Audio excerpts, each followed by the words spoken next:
Oh, hello there. I'm Bilchan. I'm Nimikung. I'm Banchan. In this class, I'll read to all of you. Chapter 16, Section 2 of the picture of Dorian Gray. As. Ah. The picture of Dorian Gray. Oscar Wilde. Chapter 16, Section 2. Dorian started and peered round. This will do, he answered. And having got out hastily and given the driver the extra fare he had promised, that he walked quickly in the direction of the quay. Here and there a lantern leaned at the stern of some huge merchantman. The light shook and splintered in the puddles. A red glare came from an outward-bound steamer that was calling. The slimy pavement looked like a wet mackintosh. He hurried on towards the left, glancing back now and then to see if he was being followed. In about 7 or 8 minutes he reached a small shabby house that was wedged in between two gone factories. In one of the top windows stood a lamp. He stopped and gave a peculiar knock. After a little time he heard steps in the passage and the chain being unearthed. The door opened quietly, and he went in without saying a word to the squat misshapen figure that flattened. It softened to the shadow as he passed.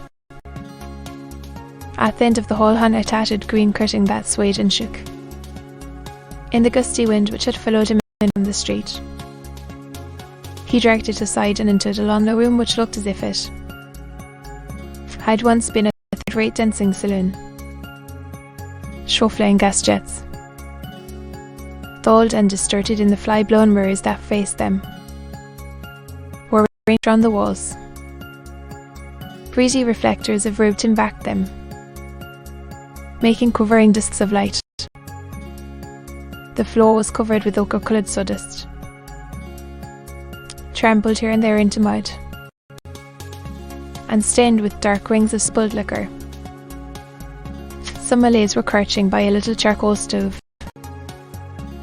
playing with bone counters and showing their white teeth as they chattered. In one corner, with his head buried in his arms, a sailor sprawled over a table, and by the tawdrily painted bar that ran across one complete side stood two haggard women, mocking an old man who was brushing the sleeves of his coat with an expression of disgust. "He thinks he's got red ants on him," laughed one of them, as Dorian passed by. The man looked at her in turn and began to whimper. At the end of the room there was a little staircase, leading to a darkened chamber.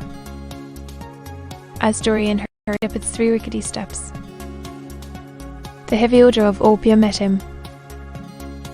He heaved a deep breath, and his nostrils quivered with pleasure. When he entered, a young man with smooth yellow hair, who was bending over a lamp lighting a long thin pipe, looked up at him and nodded in a hesitating manner. "You here?" "Adrian?" muttered Dorian. "Where else should I be?" he answered. Westfully. "Darlington is not going to do anything. My brother paid the bill at last. George doesn't speak to me either. I don't care," he did with a sigh, "as long as one has this stuff. One doesn't want friends." Dorian winced and looked round at the richest things that lay in such fantastic postures on the ragged mattresses, the twisted limbs, the gaping mouths, the staring lustreless eyes. Fascinated him. He knew in what strange heavens they were suffering, and what dull hells were teaching them the secret of some new joy. They were better off than he was. He was prisoned in thought. Memory, like a horrible melody, was eating his soul away. From time to time he seemed to see the eyes of Basil Hallward looking at Yet he felt he could not stay. The presence of Adrian Singleton troubled him. He wanted to be where no one would know who he was. He wanted to escape from himself. "I am going on to the other place," he said after a pause. "That Medgat is sure to be there." Dorian shrugged his shoulders. "I am sick of women who love one. Women who hate one are much more interesting. Besides, I like it bitter. Come and have something to drink."